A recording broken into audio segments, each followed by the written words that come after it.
నమస్తే, welcome to Ayushman భవ. మీరు మోకాళ్ళ నొప్పులతో బాధపడుతున్నారా? మోకాళ్ళ నొప్పులు ఏ వయసు వారికి వస్తాయి? మోకాళ్ళ నొప్పులకు శస్త్రచికిత్స ఒక్కటే పరిష్కారమా? మోకాళ్ళ నొప్పుల సమస్యలకు Yashoda hospitals senior orthopaedic joint replacement surgeon doctor Sukesh Rao Sankireni గారు ప్రస్తుతం మనతో పాటు ఉన్నారు. మరి ఆయన అడిగి మరిన్ని సలహాలు సూచనలు తెలుసుకుందాం. నమస్తే సార్. నమస్కారం అండి. అయితే ఈ మధ్య కాలంలో అంటే మోకాళ్ళ నొప్పులు అనేది వయసుతో సంబంధం లేకుండా ఎస్పెషల్లీ యంగ్ పీపుల్లో కూడా చూస్తున్నాం. అంటే ఒకప్పుడు పెద్దవాళ్ళకే వయసు పైబడిన వాళ్ళలోనే ఎక్కువగా ఈ ప్రాబ్లమ్స్ వచ్చేవి. అయితే ఇప్పుడు యంగ్ జనరేషన్లో కూడా ఇంత ఎర్లీగా ఈ మోకాళ్ళ నొప్పులు రావడానికి రీజన్ ఏంటి సార్?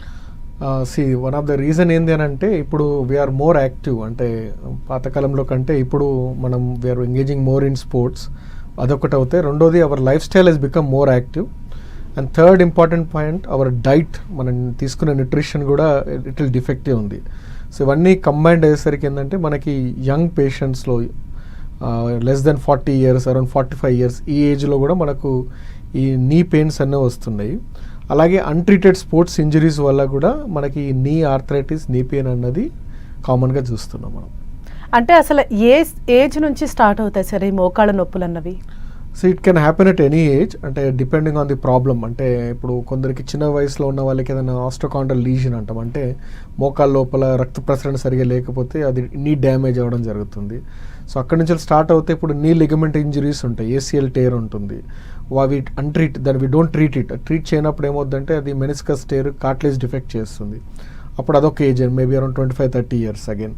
తర్వాత ముందు నుంచే కొందరికి అలైన్మెంట్ రాంగ్గా ఉంటుంది. మనం ఏమంటే మనకు వాడుక భాషలో పంగకాళ్ళు అంటాం, అంటే వైరస్ నీస్ అంటాం. ఈ నీస్ ఉన్నప్పుడు వాళ్ళకి తొందరగా ఈ నీ పెయిన్స్ రావడం జరుగుతుంది.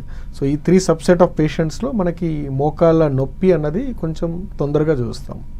అంటే మన ప్రొఫెషన్ బట్టి కూడా ఈ మోకాళ్ళ నొప్పుల్లో డిఫరెన్సెస్, ఆ వేరియేషన్స్ అన్న ఉంటాయి సార్. అంటే ఇంతకు మీరు చెప్పినట్టు ఇప్పుడు స్పోర్ట్స్ పర్సన్స్లో మోకాళ్ళ నొప్పులు రావటం అండ్ అలాగే నార్మల్ పీపుల్లో మోకాళ్ళ నొప్పులు రావటం, రెండింటికి ఏ విధంగా డిఫరెన్షియేట్ చేస్తారు? స్పోర్ట్స్ పర్సన్స్లో జనరల్గా ఏంటంటే స్పోర్ట్స్ రిలేటెడ్ ఇంజురీస్, అంటే లిగమెంట్ ఇంజురీస్ కానీ లేకపోతే high impact running and high intensity sports ఆడినప్పుడు వాళ్ళలో ఈ కాండ్రల్ ఇంజరీస్, అంటే కార్టిలేజ్ డిఫెక్ట్ అవ్వడం కన్నా జరుగుతుంది. సో ఈ పర్టికులర్ సబ్సెట్ ఆఫ్ పేషెంట్స్లో హై ఇంపాక్ట్ అంటే ఓవర్ యూజ్ వల్ల ఒకటి మన నీ డ్యామేజ్ జరుగుతూ ఉంటుంది. ఇంకోటి untreated ligament injuries like I told you, అదొక రీజన్. అలా కాకుండా సెడెంటరీ ఫీమేల్స్ ఉంటారు, అంటే మనకి సెడెంటరీ మెల్ కూడా as a matter of fact. So వాళ్ళు అరౌండ్ 40-45 years ఏజ్లో మనకి వీళ్ళు ఏంటంటే అలైన్మెంట్, అంటే మనకు బై బర్తే ఒక చిన్నగా అలైన్మెంట్ రాంగ్గా ఉంటుంది. సో మన నీస్ కొంచెం చిన్నగా లోపలికి బెండ్ ఉన్నప్పుడు ఏంటంటే ఒకే పక్క లోడ్ అవుతూ ఉంటుంది మోకాలు. అలాంటి వాళ్ళలో అగైన్ మనకి ఎర్లీ ఆర్థరైటిస్, అంటే ఎర్లీ అరుగుదల అనేది మనం కామన్గా చూస్తామండి. అంటే సార్ ఇది ఎన్ని రోజులకి బయటపడుతుంది సార్ ఈ మోకాళ్ళ నొప్పులు అన్నవి? లిగమెంట్ ఇంజరీస్ అంత తొందరగా తెలియవండి. అది వాళ్ళకు ఫస్ట్ సిమ్టమ్స్ ఇన్స్టెబిలిటీ ఉంటుంది, అంటే కాలు స్లిప్ అవ్వడం కానీ, ఇప్పుడు మెట్లు దిగేటప్పుడు కొంచెం ఇబ్బంది పడడం, లేకపోతే సడన్ జరిగినప్పుడు స్లిప్పింగ్ ఉంటుంది. బట్ అప్పుడు ఏంటంటే చాలామంది టెంపరీగా కొన్ని రోజులు ఆగి మళ్ళీ సెట్ అవుతుంది. అలాంటప్పుడు దే నెగ్లెక్ట్ ఇట్. అది over a period of time, అంటే వాళ్ళ లిగమెంట్ ఇంజరీ అయితే రేపు మోకాలు అరుగుదల డెవలప్ కాదు. So that goes on for years, like 3 to 5 years అలా అయినప్పుడు అప్పుడు they start having this arthritis pain. ఈ వైరస్ డిఫార్మిటీ, అంటే ఈ నీ అలైన్మెంట్ సరిగా లేని వాళ్ళు కూడా 20-30 they are normal. But once they reach that 40 because of overload, chronic overload, అంటే ఈ ఇయర్స్ టుగెదర్గా దాని మీద ఎలా అయితే రాంగ్ లోడింగ్ పడుతుందో దాని ద్వారా వాళ్ళు 40 yearsకి they start developing these symptoms. So it takes time to come out. But ఒకసారి వచ్చాక it is not going to go back. మళ్ళీ అంటే మెడిసిన్స్తో తగ్గదండి, ఈజీగా తగ్గదండి అది. అంటే సార్ ఈ కార్టిలేజ్ అరిగిపోవడం అన్నది అది ఏ ఏజ్లో మొదలవుతుంది సార్? That generally after 40 is the age that we start having cartilage degeneration. మనకి కార్టిలేజ్ ఎలా ఉంటుందంటే ఒక బోన్ మీద ఒక లేయర్ లాగా, మనం ఇంట్లో కదా మన వైట్ వాష్ కోటింగ్ లాగా. సో వెన్ వీఆర్ యంగ్ అందులో ఏంటంటే వాటర్ కంటెంట్ ఎక్కువగా ఉంటుంది. అప్పుడు ఏంటంటే అది స్మూత్ అండ్ మోర్ కుషనీగా ఉంటుంది. ఏజ్ పెరుగుతున్న కొద్దికి దాంట్లో వాటర్ కంటెంట్ తగ్గి అది బ్రిటిల్, అంటే తొందరగా చిట్లిపోవడం, బ్రేక్ అవడం జరుగుతుంది. సో మనం ఏజ్ పెరుగుతున్న కొద్దికి వాటర్ కంటెంట్ తగ్గుతూ ఉంటుంది కార్టిలేజ్లో. అప్పుడు సేమ్ ఫోర్సెస్కి తొందరగా పాడవడం, డ్యామేజ్ అవ్వడం. So 40 years is generally the age where we see more ఈ ఆర్థరైటిస్ స్టార్ట్ అవడం జరుగుతూ ఉంటుంది. అంటే ల్యాక్ ఆఫ్ ఫిజికల్ ఎక్సర్సైజ్ కూడా ఇలా అరుగుదల రావటం లేకపోతే మోకాళ్ళ సమస్యలు రావటం దానికి కూడా దారితీసే అవకాశాలు ఉన్నాయి సార్. So lack of physical exercise కంటే కూడా ఒకటి when you don't exercise you gain weight. So obesity is one reason. So weight ఎక్కువ ఉండడం కూడా one of the reasons for ఈ కార్టిలేజ్ డిఫెక్ట్ రావడానికి. రెండోది ఏంటంటే మజిల్ మాస్. మనకి ఎక్సర్సైజ్ చేయనప్పుడు ఏమవుతుందనంటే ఈ థైలో మజిల్ ఉంటుంది కదా, that is called quadriceps. So that is responsible for loading of the knee joint. అది షేర్ చేసుకుంటుంది లోడ్ని. సో సరిగా ఎక్సర్సైజ్ చేయకపోవడం మూలంగా ఏమవుతుందంటే అది లోడ్ ఉండకుండా మొత్తం లోడు మోకాల మీద పడుతూ ఉంటుంది. సో అప్పుడు ఆబ్వియస్లీ ఓవర్లోడ్ అయినప్పుడు నీ డ్యామేజ్ అనేది జరుగుతూ ఉంటుంది. సో ఆప్టిమమ్ ఎక్సర్సైజ్ అంటే అటు ఎక్కువగా చేయకూడదు, అటు అట్లా అని చెప్పి అలా చేయకుండా ఉండకూడదు. So optimum exercise and healthy lifestyle is very important అండి. Okay sir. అంటే మెయిన్గా ఈ మోకాళ్ళు నొప్పులు ఉన్నప్పుడు లేకపోతే ఇనిషియల్ స్టేజ్లో ఉన్నప్పుడు లైక్ వాకింగ్, జాగింగ్ లేకపోతే స్క్వాట్స్ చేయటం, పుషప్స్ అంటే ఇలాంటివి ఏమైనా చేయొచ్చా సార్, లేకపోతే అవి you should try to keep yourself healthy no matter what. మోకాలకనే కాదు, జనరల్ ఓవర్ హెల్త్ కూడా you need warmup exercises and strengthening అండి రెగ్యులర్గా చేసుకోవాలి అది. అలాగే సార్ ఈ మోకాళ్ళ నొప్పులు వచ్చినప్పుడు సర్జరీ చాలామంది సజెస్ట్ చేస్తూ ఉంటారు. అంటే దీనికి సర్జరీ ఒక్కటే పరిష్కారమా? So it depends on the stage అండి. ఇప్పుడు నీ ఆర్థరైటిస్ అన్నది 4 స్టేజెస్లో ఉంటుంది, starting from stage 1 to stage 4. ఒక్కొక్క స్టేజ్కి ఒక్కొక్క రకమైన ట్రీట్మెంట్ ఉంటుంది. And also on the age group, అంటే మన ఏజ్ ఉన్నదాని మీదకి కూడా మన ట్రీట్మెంట్ డిటర్మైన్ అవుతూ ఉంటుంది. Somebody who is 70 or 65 with stage 4 arthritis మన ఆప్షన్స్ లిమిటెడ్గా ఉంటుంది. So we can only offer knee replacement for them as a curative option. Somebody who is 30 years 35 with stage 2 or 3 arthritis, అప్పుడు we don't want to do knee replacement in those patients. ఎందుకంటే మనకు knee replacement as a shelf life is around 50 to 20 years. So somebody we don't want to somebody to get a surgery at 35 years. So అలాంటప్పుడు we try the conservative options. రెండోది knee joint preservation techniques ఉంటాయి. One among thing is osteotomy అంటారు, high tibial ఆస్టియోటమీ అంటాం. అంటే మన నీ ఎక్కువగా bend అయినప్పుడు ఏంటంటే ఒక పక్క లోడ్ కాకుండా ఇంకొక పక్క మన సర్జరీ చేసి సెట్ చేస్తాం. So that it gives life to the knee joint. It gives something around 50-20 years మనం నీ జాయింట్ని సేవ్ చేయగలము. రెండోది మనకి కార్టిలేజ్ ప్రొసీజర్స్ ఉంటాయి. ఒకటి మనకి ఇప్పుడు న్యూ టెక్నిక్స్ ద్వారా ఏంటంటే ఏసీఐ అంటాం, అంటే మన సెల్స్నే మనం కార్టిలేజ్ గ్రో చేసి ఆ కార్టిలేజ్ థెరపీని మనం ఇంప్లాంట్ చేస్తాం. సో అది చిన్న వయసు ఉన్న వాళ్ళకి డెఫినెట్గా these are the techniques we adapt. Somebody who is 50 and has stage 1 or 2 arthritis, we can try PRP in those patients. ఈ ప్లేటెడ్ రిచ్ ప్లాస్మా ఉంటుంది, వాళ్ళ ఓన్ బ్లడ్ తీసి ఆ ఎర్లీ స్టేజెస్ ఆఫ్ ఆర్థరైటిస్లో పనిచేస్తుంది. అలా అని చెప్పి స్టేజ్ 4 ఆర్థరైటిస్ మొత్తం అరిగిపోయింది, దాంట్లో పిఆర్పి హ్యాస్ నో రోల్ అండి. Yes sir. అంటే ఏజ్ ఫ్యాక్టర్ కూడా ఇప్పుడు సర్జరీ చేయాల్సి వస్తే ఏజ్ ఫ్యాక్టర్ కూడా కన్సిడర్ చేయాలి. Definitely because like I told you very young age knee replacement is not recommended. Definitely not recommended at 30 or 35 years. Knee replacement అనేది very last option. ఎందుకనంటే దానికి ఉండే లిమిటేషన్స్ దానికి ఉంటాయి. ఎందుకంటే after knee replacement you cannot squat, అంటే కింద కూర్చోవడం ఎక్కువ చేయకూడదు. కూర్చోవచ్చు, బట్ దానిలో ఉన్న ప్లాస్టిక్ వేర్ ఆఫ్ అయింది తొందరగా. సో ఎమర్జెన్సీ ఉన్నప్పుడు కూర్చోవడానికి ప్రాబ్లం లేదు, కానీ రెగ్యులర్గా చేయలేరు. సో సమ్ లిమిటేషన్స్ ఉంటాయి. So as far as possible young పేషెంట్స్లో మనము కార్టిలేజ్ ప్రొసీజర్స్ కానీ, కొన్ని టైప్ ఆఫ్ ఇంజెక్షన్స్ కానీ, ఫిజియోథెరపీ కానీ, ఇవన్నీ కలిపి we try to give a holistic approach to them.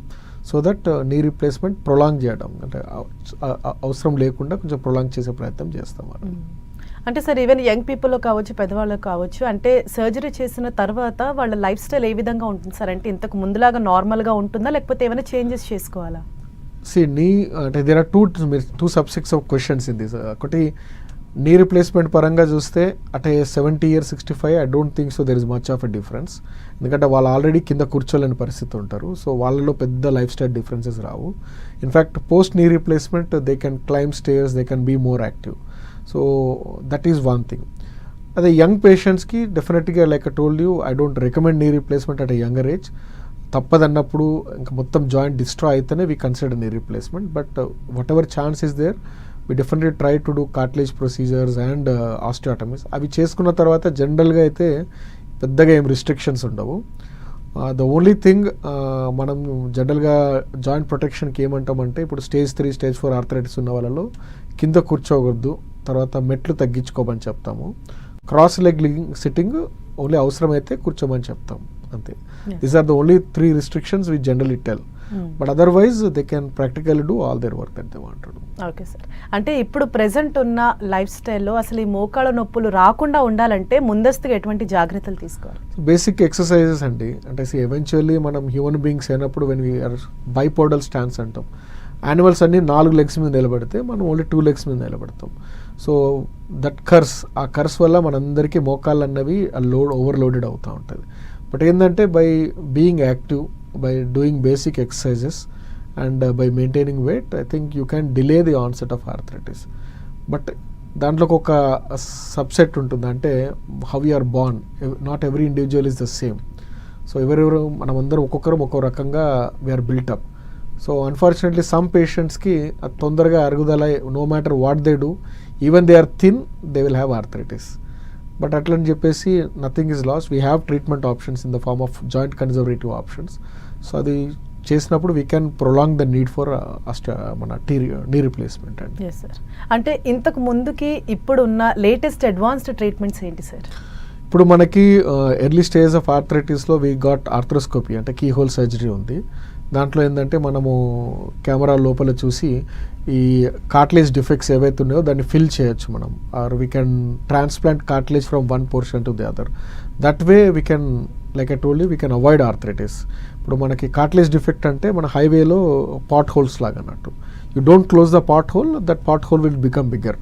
So cartilage lesions ఎర్లీగా ఐడెంటిఫై చేసి now we're able to do the cartilage therapies in the form of cartilage transfer కానీ, లేకపోతే cartilage with bone transfer కానీ మనం చేయగలుగుతున్నాము. రెండో option ఏంటంటే we can give this bone marrow stem cells దాంట్లో inject చేస్తున్నాము. తర్వాత ఇప్పుడు ఎవరికైనా లిగమెంట్ ఇంజరీస్ ఉన్నప్పుడు ఏంటంటే కీ హోల్ సర్జరీ ద్వారా we're able to do the ligament surgery at the earliest possible time. And finally meniscus tears ఉంటుంది, మనకి కుషన్ ఉంటుంది నీ జాయింట్లో, అది డ్యామేజ్ అయినా కూడా that can lead to arthritis. So అది ఎర్లీగా ఐడెంటిఫై చేసి no we are able to address with arthroscopy. So minimal invasive surgery is the latest one right now. So మనం కీ హోల్ పద్ధతి ద్వారా, we need not open the joint, so keyhole పద్ధతి ద్వారా defects అన్ని మనం పూర్తి చేసి మనకు ఆర్థరైటిస్ అన్నది రాకుండా మనం డిలే చేయగలుగుతున్నాం. అంటే దీనివల్ల రికవరీ టైం అన్నది ఎంత ఫాస్ట్గా ఉంటుంది సార్? అంటే ఒక పేషెంట్ ఎన్ని రోజులు స్టే చేయాల్సి వస్తుంది, దాని తర్వాత వాళ్ళ లైఫ్ స్టైల్ ఏ విధంగా ఉంటుంది ఇప్పుడున్న latest advance treatment? Most of the surgeries day care అండి. అంటే you come in the morning, you can go home in the evening. So ఈ కీ హోల్ సర్జరీ అడ్వాంటేజ్ అది, ఎందుకంటే మన కోత అన్నది చాలా తక్కువగా ఉంటుంది కాబట్టి, we don't open the entire joint కాబట్టి జస్ట్ 2 stitches 3 stitches ఉంటాయి అంతే. సో రికవరీ అన్నది డెఫినెట్గా ఫాస్ట్గా ఉంటుంది. So patients can come to the hospital on the same day and they can go the next day it self. So that's the advantage of arthroscopic surgery. But as such meniscus repair అది చేసినప్పుడు మాత్రం ఒక 1 month మనం rest ఇస్తాము. ఎందుకంటే మనం repair చేసిన meniscus అతుక్కోవడానికి, కార్టిలేజ్ అతుక్కోవడానికి 1 month పడుతుంది. But after 1 month they can resume all their activities. ఏ రిస్ట్రిక్షన్ అంటూ ఏముండదు వాళ్ళలో. They can squat, they can do everything and all. Yes sir.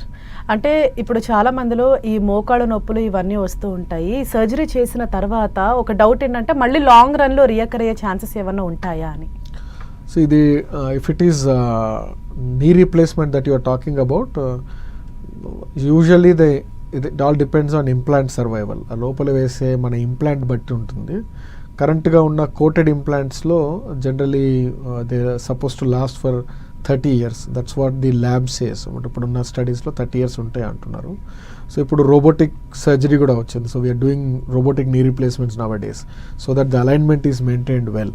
So దాంతో ఏంటంటే డెఫినెట్లీ ది లాంజివిటీ, అంటే అవి మన్నిక ఎన్ని రోజులు అవుతున్నది చాలా డెఫినెట్గా లాంగ్ టర్మ్ ఉంటుంది. We're anticipating something around 30 years. That is for knee replacement. ఇప్పుడు లిగమెంట్ సర్జరీస్ కానీ మెనిస్కస్ సర్జరీస్ కానీ once we have repaired them, I think they are going to last for a long time. Yes sir. చాలా మంది అంటే ఈ మోకాళ్ళ నొప్పులు వచ్చినప్పుడు ఇనిషియల్గా ఇగ్నోర్ చేస్తూ ఉంటారు. అంటే మేబీ పని ఒత్తిడి వల్ల వచ్చిందేమో, లేకపోతే వర్క్ ఎక్కువై వచ్చిందేమో అని ఇగ్నోర్ చేస్తుంటారు. అంటే అలాగా దాన్ని వదిలేయటం వల్ల ఇంకా ఎటువంటి కాంప్లికేషన్స్ వస్తాయి సార్? So it is very important to detect at the earliest. అంటే మనం చేసే ట్రీట్మెంట్ జాయింట్ ప్రిజర్వేషనా జాయింట్ రీప్లేస్మెంట్ అన్నది మీరు ఎప్పుడు డాక్టర్ గారిని కలిసారు, ఎప్పుడు you're getting your problem address బట్టి ఉంటుంది.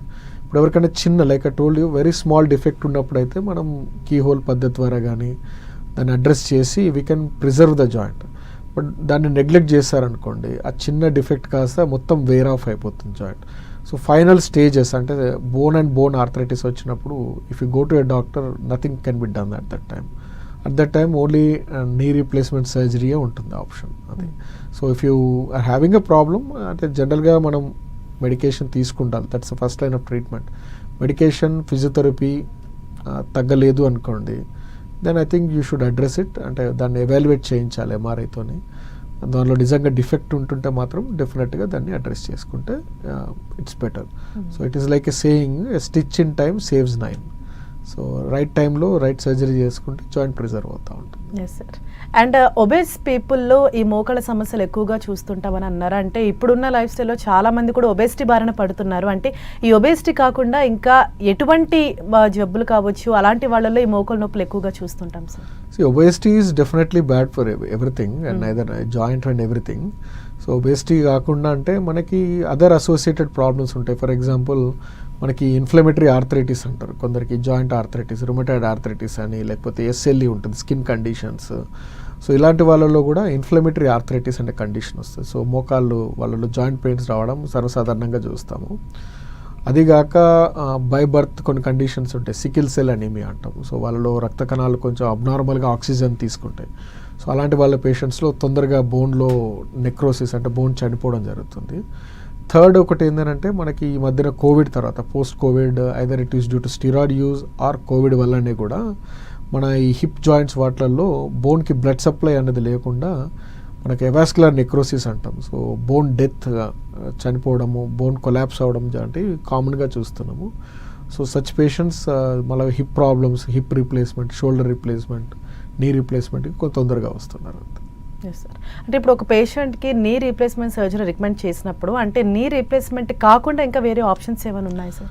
అదేనండి, depending on the age. If it is a very young age we generally try joint preservation options. దాంట్లో ఒకటి కార్టిలేజ్ ట్రీట్మెంట్ ఒకటి, రెండోది ఏంటంటే ఆస్టియాటమీ, అంటే నీ రాంగ్ అలైన్మెంట్ ఉన్నది మనం సరి చేస్తాం దాన్ని. సో హైటిబియల్ ఆస్టియాటమీ అంటాము. సో దాని ద్వారా ఏంటంటే we can prolong delay the onset of arthritis, అది రెండో కండిషన్. తర్వాత కీ హోల్ సర్జరీస్లో కొన్నిసార్లు లిగమెంట్ మాల్ అలైన్మెంట్ ఉందనుకోండి, ligament surgery. So ligament surgery, cartilage therapy and alignment surgeries. So ఈ 3 టెక్నిక్స్ ద్వారా we're able to prolong the onset of అంటే knee replacement అన్న దాన్ని కొంచెం ప్రొలాంగ్ చేయగలుగుతున్నాం ఇప్పుడు. అండ్ సార్ ఇప్పుడు వచ్చిన లేటెస్ట్ అడ్వాన్స్ ట్రీట్మెంట్స్లో రోబోటిక్ సర్జరీ కూడా చాలా ఎక్కువగా వింటూ ఉన్నాము. అంటే ఈ నీ రీప్లేస్మెంట్లో కూడా దీన్ని యూజ్ చేస్తారా?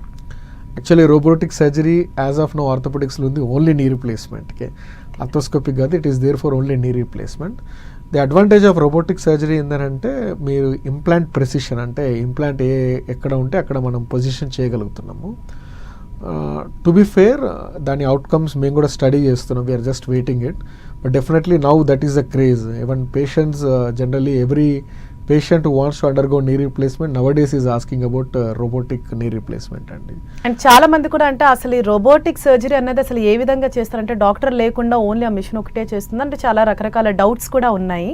సో దీనివల్ల వేరియంట్ ఏంటి సార్, అండ్ దాని తర్వాత ఏ విధంగా ఉంటుంది? So you have to understand that the robo is just a tool. అంటే రోబోటిక్ సర్జరీలో రోబో చేస్తున్నారు అన్నది అదొక అపోహ అండి, అది that is not a truth.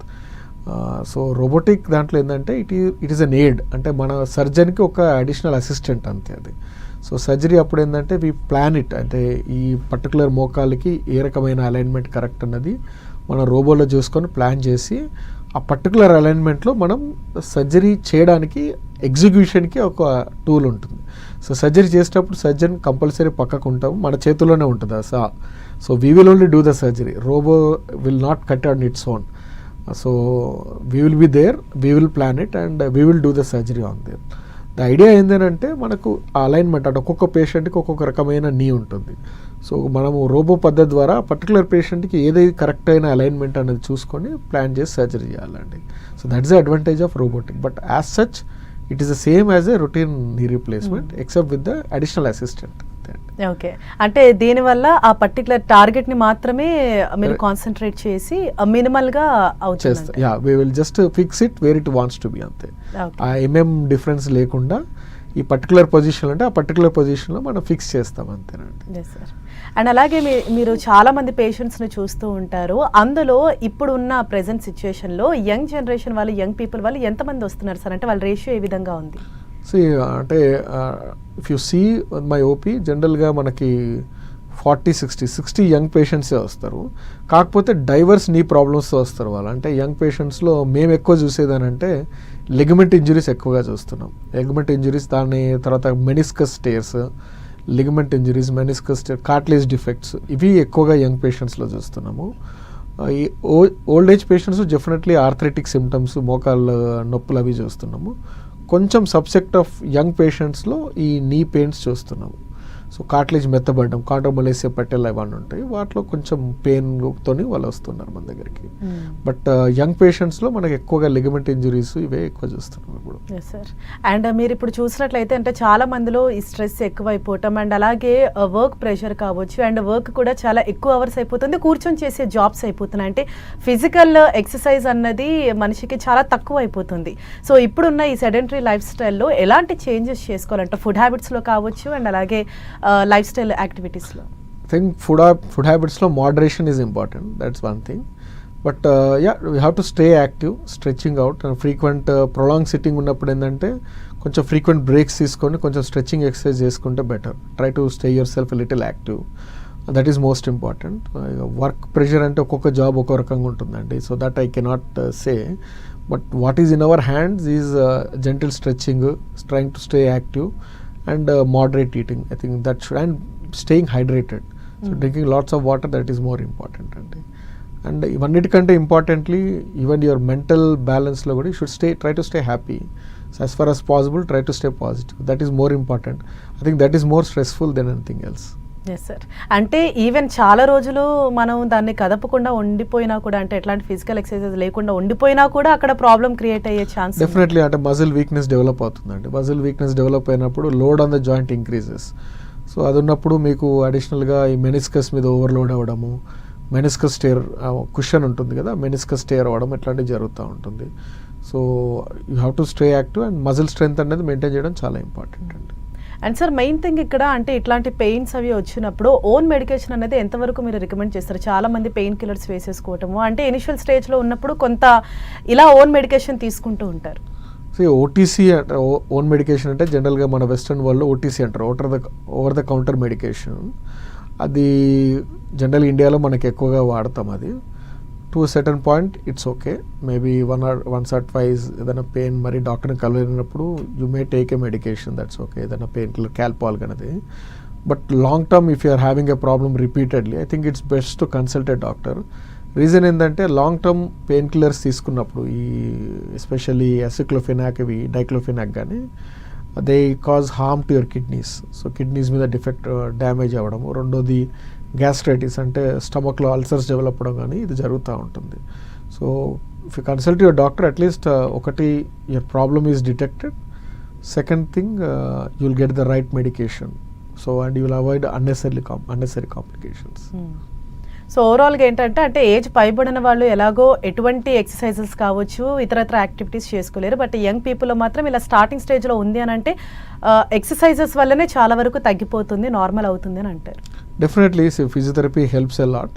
So young patients అయినా ఓల్డ్ పేషెంట్స్ అయినా ఎవరైనా కూడా the starting treatment would be medication and exercises. So exercise should be a part of your treatment.